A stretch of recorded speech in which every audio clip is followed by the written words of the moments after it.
All righty, everyone. Good morning.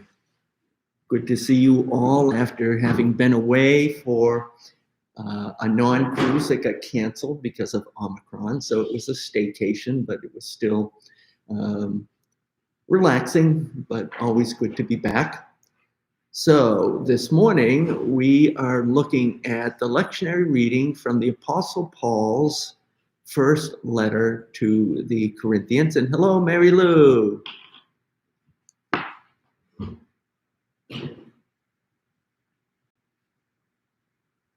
Well, glad to have you here as always. So, the Apostle Paul's first letter to the Corinthians was one of his really inspired letters, particularly the 13th chapter, which is what we're going to look at this morning.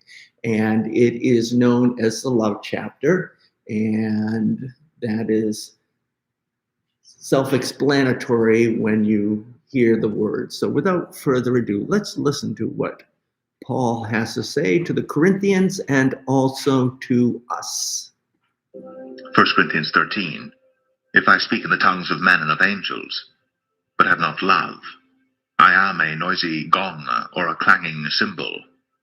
And if I have prophetic powers, and understand all mysteries and all knowledge, and if I have all faith so as to remove mountains, but have not love, I am nothing. If I give away all I have, and if I deliver up my body to be burned, but have not love, I gain nothing. Love is patient and kind. Love does not envy or boast. It is not arrogant or rude. It does not insist on its own way. It is not irritable or resentful. It does not rejoice at wrongdoing, but rejoices with the truth. Love bears all things, believes all things, hopes all things, endures all things. Love never ends. As for prophecies, they will pass away. As for tongues, they will cease. As for knowledge, it will pass away. For we know in part, and we prophesy in part. But when the perfect comes, the partial will pass away. When I was a child, I spoke like a child, I thought like a child, I reasoned like a child. When I became a man, I gave up childish ways. For now we see in a mirror dimly, but then face to face. Now I know in part, then I shall know fully, even as I have been fully known. So now, faith, hope, and love abide, these three. But the greatest of these is love. All righty. No questions, comments, and conundrums. So who's getting married? Who's getting married? Yes. This is a passage that is very often used for wedding ceremonies for obvious reasons. Paul has a definition of love here, and it is the basis, obviously, of all relationships, but particularly in the covenant of marriage. And when I meet with couples before they're getting married, we talk about the covenant and how it's based on love, and we talk about the different kinds of love. And in the Greek language, which is much richer than the English language, is probably, I think there's 7 different words that are all translated as love. The 3 most frequent ones are eros, from which we get the word erotic, but it isn't limited to a physical, lustful kind of love. Eros is a give me kind of love. I want kind of love. Okay, so when I say I love chocolate, that is an eros kind of love. The second kind of love, word for love in the Greek language, among the 3 that are most commonly used, you all know, philos. And if I were to ask you, what American city is known as the city of brotherly love. Philadelphia comes from philos, brotherly love or friendship. It's a give and take kind of love. So eros is give me kind of love. Philos is a give and take kind of love. And Philadelphia literally means city of brotherly love. Philos and Delphi is the Greek word for city. And then the greatest kind of love begins with the letter A. Agape, absolutely. Agape love. And agape love is a sacrificial kind of love. And I always say to people that you can have agape with a small a, and you can have agape with a capital A. Agape with a small a would be a mother who, or a father who works 2 jobs so a child can go to college and get the education that they never got.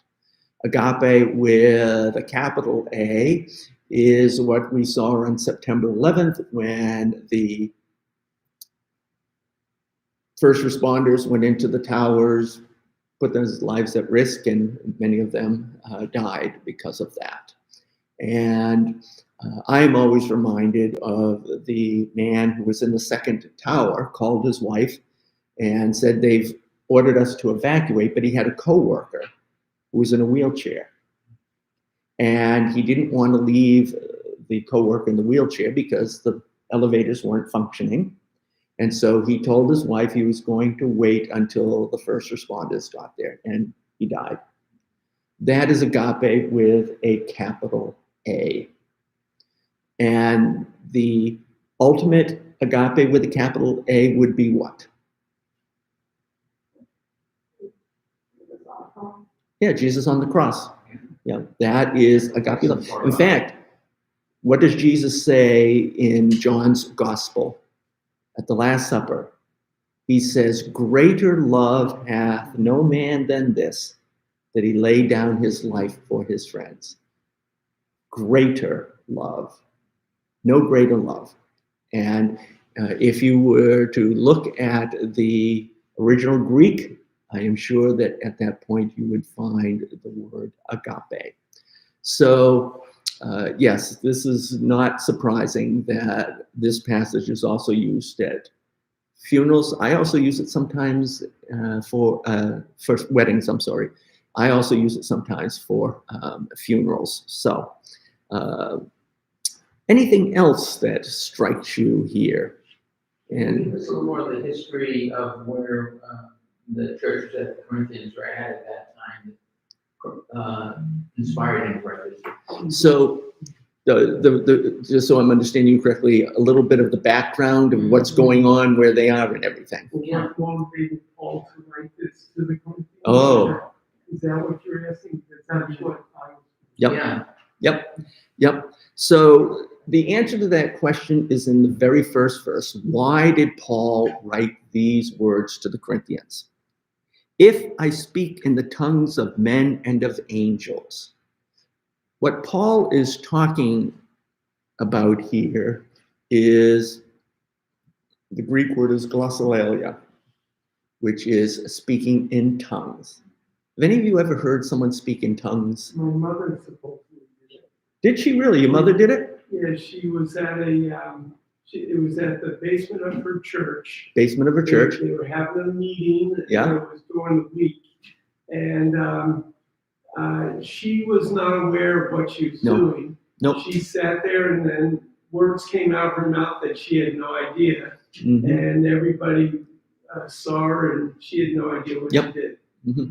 Essentially, speaking in tongues can sound like gibberish, okay? And it's basically something that occurs in a moment of ecstasy, spiritual ecstasy. And a person just starts babbling. And I've heard someone speak in tongues on one occasion. And I'll tell you, my reaction was, I wondered if it was authentic. I thought, my impression was that this person was just showing off. And that's essentially what the problem was in the Corinthian church. And when Paul says, when I speak in the tongues of men, that's what we're doing right now, okay? Everyday language, whether it be English, German, whatever, that is the tongues of men.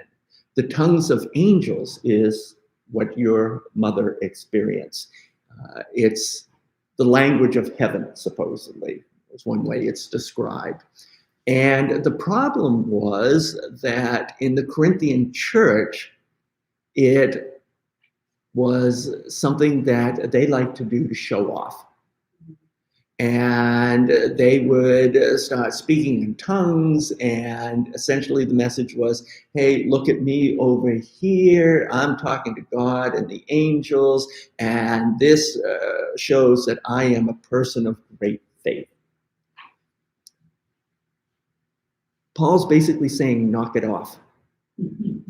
He's saying you're giving us a bad reputation, because what would happen is they would come together to worship, and then everybody would start speaking in tongues and trying to outdo each other. Yeah, my tongue's better than your tongue. Yeah, my tongues are better than your tongues, exactly.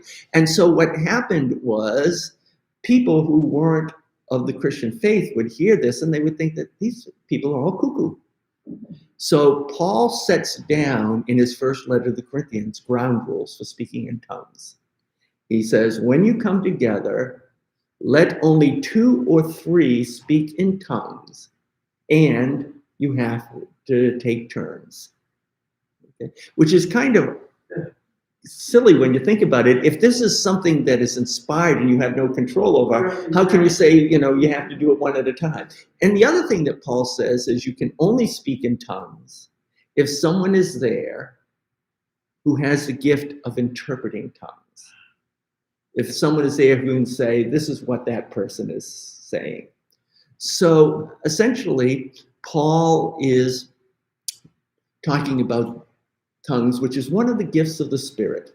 And in the 12th chapter, the one that precedes this, he lists the gifts of the Spirit. And he lists them in order of importance.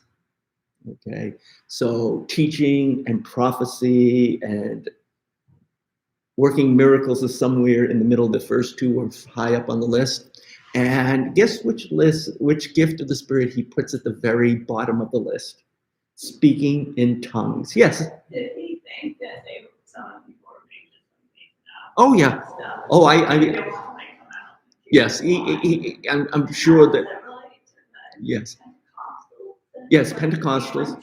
Yep. Yep. It's very big in Pentecostal churches. And while I can't say for certain, it would not surprise me if the Apostle Paul is saying that some of you, I think, are just faking it. Because now, if you think about it, we just said that this was something that was inspired. Okay, something you have no control over, which is what I hear you describing with your mother speaking in tongues in that case. It's something just came over her. All right. So if Paul knows that, and he's saying only 2 or 3, and you got to speak in turns, and only if someone is there to interpret it, read between the lines, and he's saying, I think some of you are faking it, because why would he say you have to take turns if he knows that it's inspired, you got no control over it? Well, you think about, like, I've never heard anybody, you said you heard. Oh, yes. Mm-hmm. Like Yep. time, and you're like, like 100 people every single time. Yep. Yep. It seems like highly unlikely. So let me I see. guess we're not that connected to God. Well, and see, this is what Paul is saying, is they thought that this was the ultimate badge of faith, and he's saying it isn't. So let me see. Not when you think All right, so they sound like a pretty materialistic bunch. That yeah, there was that problem too. and he's talking about love does not envy or boast. Yes. And it is not arrogant. So Yes. he wouldn't have brought that up. Exactly. So, wonders of modern technology. I Google speaking in tongues on YouTube, and there's a few examples. So let me see if I can find it. Mahandariakasa, Haya Mama God, worship the Lord. Worship the Lord. For the Lord demands a worship right now. The Lord demands a worship right now. For your worship will rise up. Worship. Let there be a worship. Let there be a worship. So you get a little bit of an example there, okay, right at the very beginning. Okay, it almost sounded like she was speaking in a foreign language. I've heard others where it's more gibberish than even that. Now, one of the things that makes me dubious about this, do you notice how she went from speaking in tongues to slipping back into English very quickly? That makes me suspicious. But anyways, that's speaking in tongues. And this is what Paul was dealing with. And it's interesting. If you go to the 12th chapter, before he gets into the love chapter, he lists the gifts of the Spirit in order. And then the last words of the 12th chapter, he says, but I will show you a still more excellent way. And so what he's basically saying is whatever gifts you have, if you don't use them motivated by love, then you're a noisy gong or a clanging cymbal. And so, thank you. I'm glad you got that little mosquito or whatever it was. Oops, I'm sorry. You were clapping to make a sound of the music. Yeah. So welcome, Charlene. And Charlene is pointing out what we just connected the dots on. If it's spontaneous, then taking turns certainly isn't spontaneous. Yeah. Like, it's my turn to be spontaneous. Yeah, right, exactly. So that's what Paul is dealing with. And he's talking about a community of faith that is motivated by a love that isn't eros, that is more philos, and at times even agape. And certainly what Paul is saying to the Corinthians is certainly something that needs to be heard today. And, if I were to open these doors, I think you'd see an example of what Paul wants in community of faith with all of the warm clothing that's up by the altar. And even with the pandemic, the response has been amazing. In fact, after Sunday, I was in the office after the service, and two people came back. One came back with a bag of items, and another came back with $200 and said, please go out and buy some more. So I'm going to guess that we have well over 150 wool socks, all new.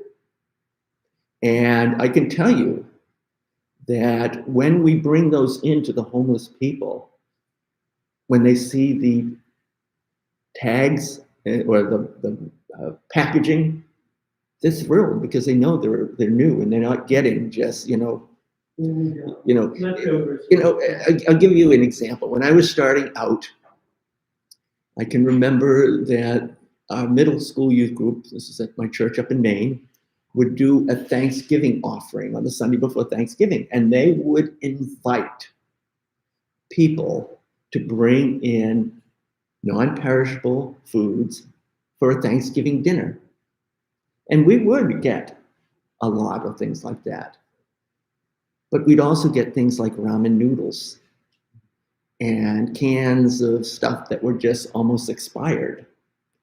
And, very clearly some people just cleaned out their food pantry. And, that's not the level of love that Paul is talking about here. Yes, Don. Oops, Don and then Andy.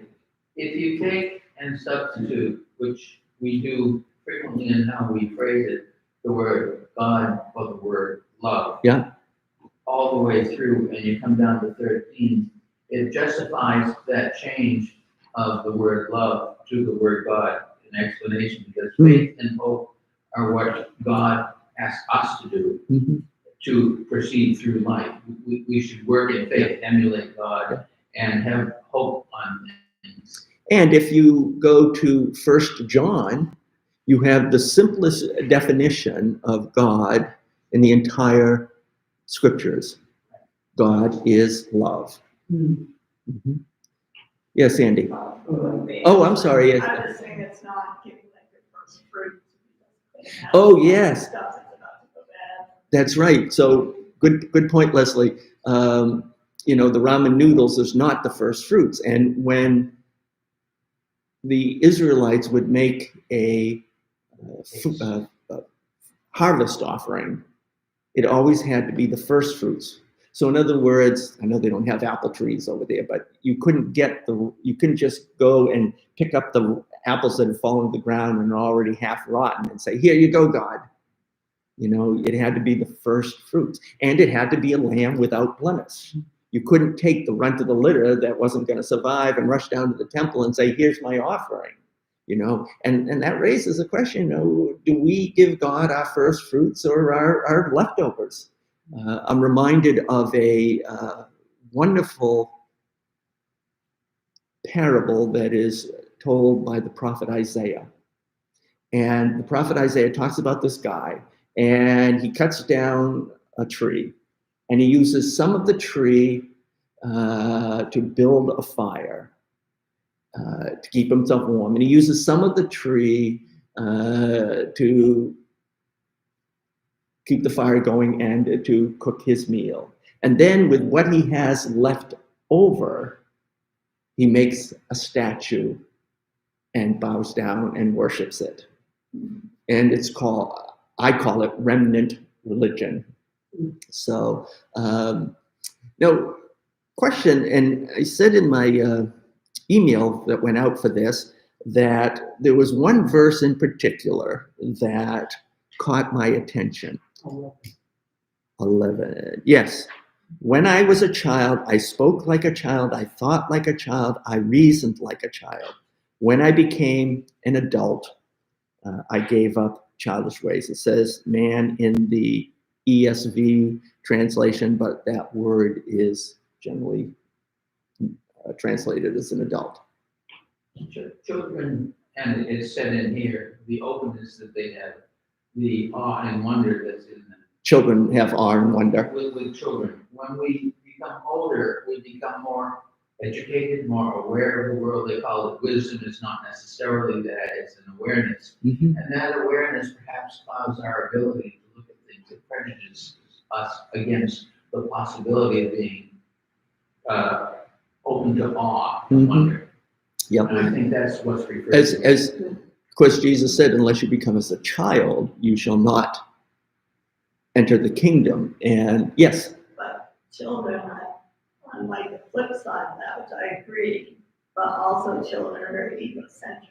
Mm-hmm. So like one of the first words every child learns is mine. Yeah, mine. Mine. Yeah. So it could yes, you have like awe and wonder as a child, but you're also the whole universe revolves around me. Yeah. So and it's when you grow up, you have to let that go. Interesting, when you were talking, I remember one of the best sermons I ever heard, and it was from a student minister in my home church. And he took the whole born again passage from John 3 and Nicodemus. Jesus says, unless you were born again, you shall not enter the kingdom. And of course, Nicodemus can't figure out what Jesus is saying. How can you be born again? Can you enter your mother's womb a second time? And what the student, I remember him, Jim Tilby, he said that, he compared being born again to when you're born for the first time. And he said, when you were born the first time, the whole world revolves around you. Baby cries, I want to be fed. Baby cries, I want to be changed. Baby cries, I want attention. Okay. And he then said, when you were born again, instead of your whole world revolving around you, your world revolves around God and what God wants you. I thought it was an amazing sermon. And psychologists who specialize in child development will tell you that in the first month of his existence, the child or the baby, infant, cannot distinguish between itself and the outside world. It's all, everything is just an extension of itself. And so I agree, Don. Jesus said, unless you become as a child, you shall not enter the kingdom. Leslie, I agree with you that sometimes, children can be obnoxious, which just goes to show you that there's good and bad in all of us. And we carry that into adulthood. It's why I always like the book written by a Catholic theologian, a former Catholic theologian. He became too radical and got thrown out, his ability to teach in Catholic institutions was revoked. Matthew Fox wrote a book called The Original Blessing. And what he said in this book, and I do agree with him to a certain extent, is that Paul hijacked Christian theology and focused it on original sin.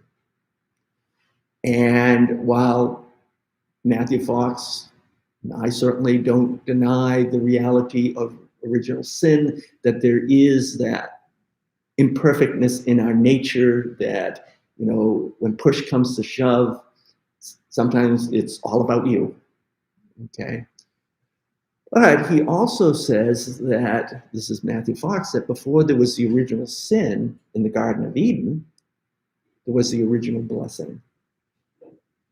And the original blessing was after God created the heavens and the earth, what did God do? Right, so he creates human beings on the sixth day, and before God rests on the seventh day, God looks at everything, including us, and doesn't just say it's good. He said it's very good. It's very good. He pronounces it very good. And so we have within us, because remember, we've been created in the image of God. So that means there's something special in us. And it is that ability for agape love. That's how I define being created in the image of God. So we have original sin in us, but we also have the original blessing. And it's a constant struggle between the two. They have done studies and infants from a very young age will try to comfort them. Oh, yes.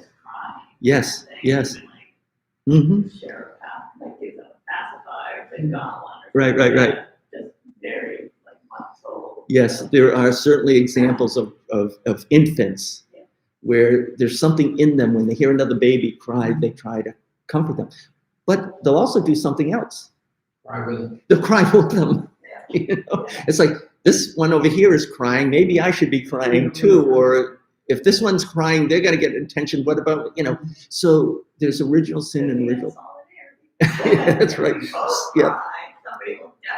Well, that's true. They could be feeling the other baby's pain and being empathetic. Yeah.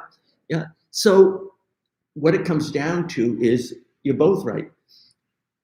In a toddler, someone 8, 10, 15 years old, whatever, they have both. They have the ability to be childlike and childish. And that's the importance of faith. The faith is helping us to be more childlike than childish. And the reason why I found myself focusing on this, when I was a child, I spoke like a child, I thought like a child, I reasoned like a child. When I became an adult, I gave up childish ways. I focused on that because these days we are seeing a lot of adults act like children. It's absolutely scary. In fact, that's what I'm doing in the sermon Sunday. I'm giving examples of adults acting very poorly. And I think a lot of children are superior to a lot of adults. I think you're right. We have some children that are acting. How to be kind to all different people. Mm-hmm. Absolutely. Can you think of any examples of adults in the last week or so acting like, speaking like a child or acting like a child? Try Texas with the laws that they just passed discriminating against women and birth. Those laws are out of, I want what I want. They shouldn't have this because my beliefs count and this. Mm-hmm. Yep. And I think there would be some people that would definitely agree with you. Any other examples? Yeah, I just had one about an hour ago. Okay. I went into a Dunkin' Donuts and got a cup of coffee, and there was a woman ahead of me. She didn't have a mask. She was up at the counter. The cash register store stood 6 feet behind her. And a fellow came in with his nose to his phone. The woman walked away before I could get up there. He ran right up and made himself the next person. Oh. Totally unaware. I just was so busy looking at his nose of the phone that just did not care anything else. It was okay. I'm next. You know. Oh, I'm sorry, Tom, I just didn't see you. It was Andy all along. Exactly. Yeah. I'll give you. But I mean, so many people that just they're so focused on I'm next or I want what I want it now that they become oblivious to anyone else in the area. But Tom, I think it's even worse than that. You gave the example, this guy, he's looking at his phone and he's not aware of people around him. And when it's the next person, he walks by the person who's been waiting and goes up to the counter. Absolutely. But there are so many examples of people who are acting like children, and it's not because they're not thinking. It's just, you know. All the elections, like one of the first things you learn as a kid is like your parent, like you lose, you have to say. You have to, yep. You know, if you're in sports and all, you have to go through and you have to shake the team and the team to just beat you, even if they beat you at 10-1. Yep. And then you have these adults that, you know, it's all been certified. And they just, well, There's, like, absolutely. They did it. Yep. So I remember when the pandemic started, when we had the first lockdown, 2 years ago, almost 2 years ago. It was March. It was March. I can remember it very clearly because I moved into the parsonage on the 15th of March, and the next Sunday was the first Sunday that we did. The next day was the first Sunday where we couldn't have anybody in the sanctuary. And the first sermon I gave, not the next day, but the following week, was I said that this pandemic will bring out the worst in people, but also the best in people. And we have certainly seen it bring out the worst in people. I'll give you a few examples. And these are all things that I've read in the daily newspaper and online news services, and all within the last 7 to 10 days. So there was a father down in Pennsylvania. He had to go to the school because his child had been in close contact with someone who had COVID. And so the school nurse tells the father his child is going to have to stay home and quarantine for X number of days, whatever it is now. Father did not like that, gave the nurse a hard time. Then at one point he says to her, well, what happens if a teacher or a staff person at the school comes into close contact with someone with COVID? And the nurse said, well, we have to quarantine as well. He walks over to the nurse without a mask on. You have to go quarantine. When I was a child, I thought like a child. I spoke like a child. I reasoned like a child. When I became an adult, I gave up childish ways. Some didn't. Yeah. I heard to balance that, because it's getting pressing.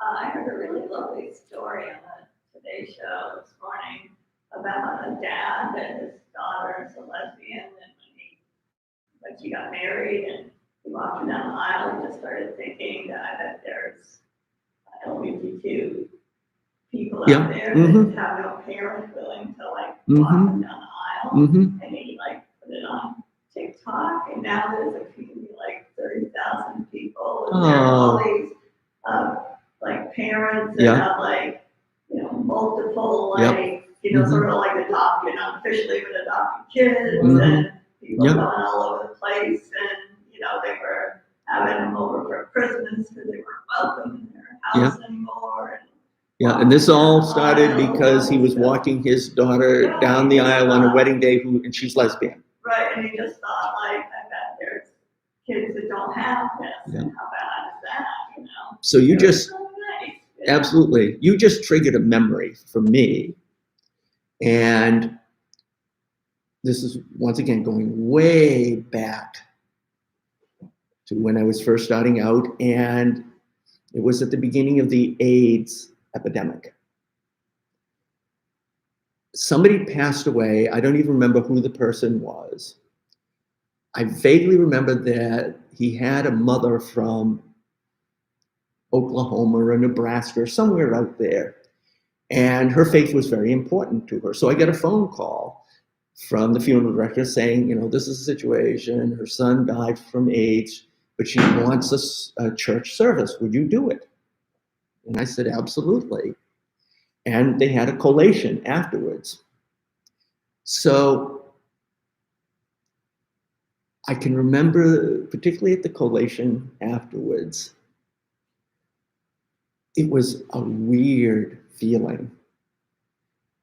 So you had a number of people from the LGBTQ community in the hall, and some of them were angry.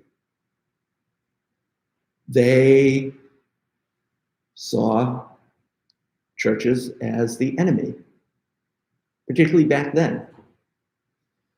Remember, this is the mid-'80s, so churches, by and large, weren't where a lot of them are today. So here I am, there are these people out in the hall, some of them are angry, and in the kitchen, you had these wonderful, lovely ladies who did this collation, knowing the circumstances, but they're kind of looking through and who are these people out there and everything. And, I have become more and more convinced that with everything that's going on today, we have to define ourselves better and market ourselves better as a community where differences aren't condemned, that differences are seen as simply that, being different. And, we all can work on that. I'll give you an example, and I give credit to our minister of discipleship for this insight. And on Epiphany Sunday, I don't know if you remember, I did the children's message where I gave all of these examples. Some people like the summer because they can play tennis or go to the beach. Some people like winter because you can wear you can go skiing and things like that. And then I said, which do you think I like? And some people like Mickey Mouse, some people like Bugs Bunny. What do you think I like?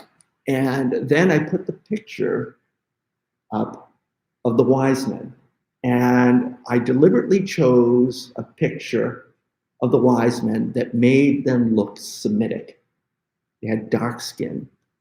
And I said, I really like this picture because you can see that they don't look like us. And, that's okay because God made them. God made people with dark skin, people with white skin, and so, I think the message was faithful. But what Gail pointed out to me afterwards is she said, you said they don't look like us. And I said, yeah. And she said, well, what about Victor and Mei Hui, who are Chinese? And what about Maria Baker, who is from the Philippines? And what about Jolie, who is a little biracial child in our congregation? And all of a sudden I thought, what I could have said, what I said could have been insulting to them. I'm defining all of us by, the majority of us. And that isn't it. And then the other thing that immediately popped into my head was, oh, wow. The service is now live streamed.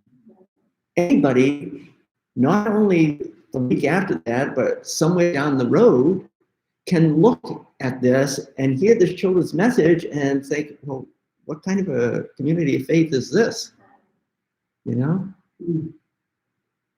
Good for her. Yeah. I've mentioned before, one of the difficulties is when we're trying to express something sincerely about inclusion, if you will. Mm-hmm. There's one word that kills us every time because it changes images. The word is label. Oh yeah, As labels. soon as you define something, you isolate. Mm-hmm. And that process of isolation happens in everybody's mind when they hear the term. And that's why it was so difficult when you said they don't look like us. Mm-hmm. You label them as a different color skin. They're people is the simplest way to phrase it to avoid that in that type of situation. But we have these situations every day. How do we deal with them? It's hard. We're ingrained with thoughts and ideas. Mm-hmm. I mean, I just got through reading very disturbingly Underground Railway, and the fellow who wrote it used correctly as a black person that will say today, he used the term nigger all the way through it. Mm. You have an image out of that, and it's a degrading image. It's just like any other image we put with the word. How do we express to people out there through our sermons or through our discussions with people to draw them to our church, the openness, the total inclusion, if you will, of everybody? That's a hard thing to do, even if you sincerely believe it. It's so easy to trip the tongue with a familiar word and have people all of a sudden create a different image. At first, when Gail gave me this feedback, I was taken aback. And I thought, hey, that wasn't okay. There was nothing wrong with that. And then as I thought about it, I realized that she was absolutely right.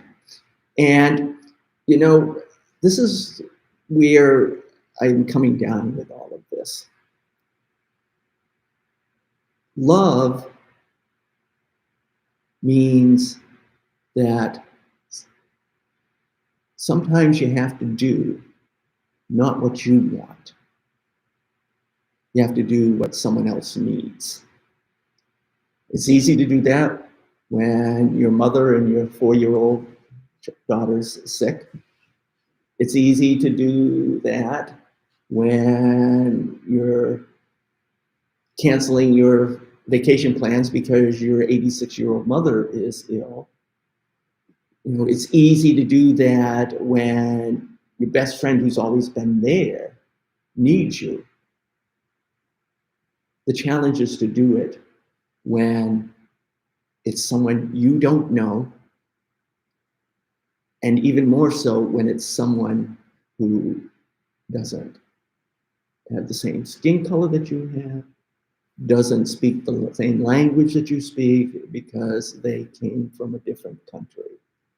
And, again, this pandemic has brought out a lot of childish behavior. In fact, I'm saying in the sermon, I'm giving 4 examples, similar to the one that I shared with you. What's scary is that all of the examples occurred just within the last week. And I could have included at least 12 other examples similar to the ones that I'm using in the sermon that were just as bad and in some cases even worse. And, we need to, and that's the other thing, and perhaps the thing that maybe we can end on, and it's what I think I'm going to end on with the sermon, is in Paul's definition of love. I think the most important part of that definition for us today is in verse 5. Love does not insist on its own way. And that is what we are seeing right now, is people who are insisting on its own way, their own way. God gave us free will. God gave us free will. God, being love, allows us to do the wrong thing, encourages us to do the right thing by how it's represented. And I guess that phrase that's in many of our prayers, not my will, but thy will be done. Yep. So, I will say, yes, not my will, but thy will be done. And, that's another example of what we're saying. Jesus in the Garden of Gethsemane, what did he want to do? He wasn't a masochist. He wanted to be able to, continue on with his life. But he didn't do what he wanted. He did what God needed him to do. And again, love does not insist on its own way. So I think the love bears all things, like a lot related to that, there's somewhere else that's like bear with each other. We're not very good at bearing with each other. Yeah, love bears all things. Like everybody wants to like jump on somebody that says like one wrong thing. Yep. Yeah. Oh yeah. Say, well, obviously he spoke right. What he said, and he's still a good person. Yeah. So it's interesting because love bears all things. I've always looked at that as just bearing difficult situations, but it can also mean bearing with difficult people. Yeah, absolutely. Thank you. All righty, everyone. Whoops. We've got a couple more comments in here. Faith-based youth groups are so important these times, as many youth have no foundation upon which to develop moral values. Absolutely. We